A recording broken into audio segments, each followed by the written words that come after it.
Friends, you know the Jeep car brand, right? In this episode, let's discuss the technique used by this car company to revive its brand in America.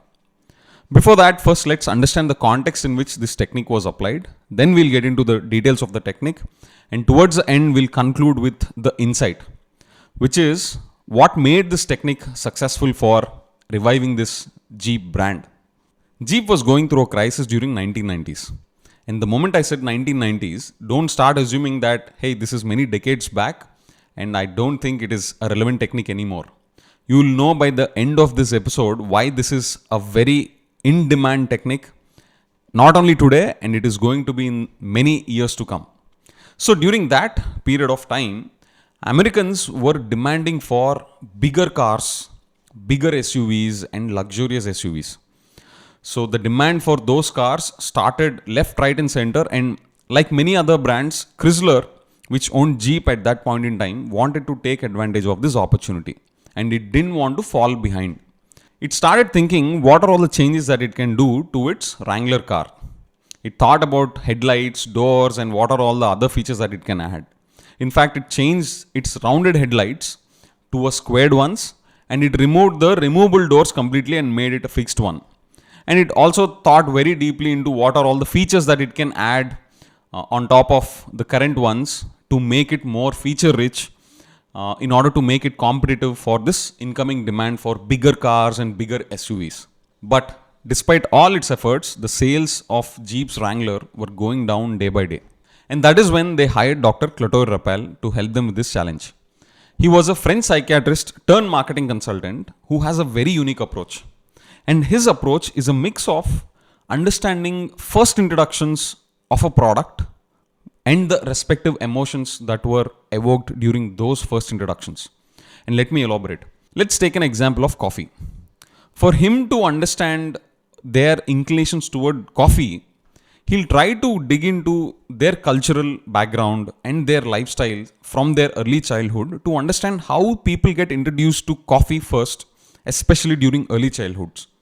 And he also zooms into what are the kinds of emotions that get triggered during those first introductions. This is his specialty.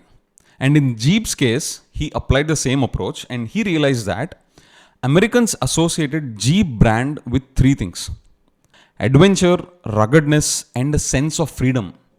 A sense of Wild West freedom. And from an imagination standpoint, they associated these three kinds of feelings with horse, and they associated horse with Jeep. So when they say rounded headlights, they actually imagine them to be the eyes of horses. This is a type of association that Americans had towards Jeep.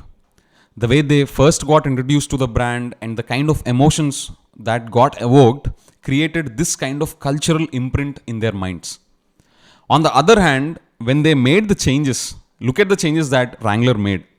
They changed the headlights, which were round back then, to squared ones, and they removed the doors, which were removable doors, earlier to their revisions.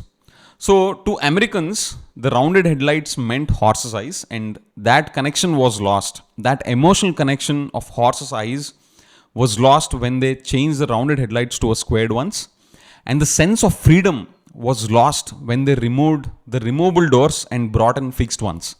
With all these changes, Americans lost an emotional connection with the brand Jeep. They were never looking for bigger SUVs or luxurious SUVs from Jeep.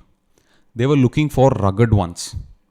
And taking stock of all these cultural imprints, this psychiatrist turned marketing consultant recommended Chrysler to bring back rounded headlights and to bring back removable doors. And you know what happened? The sales got skyrocketed. In this case, Chrysler committed two mistakes.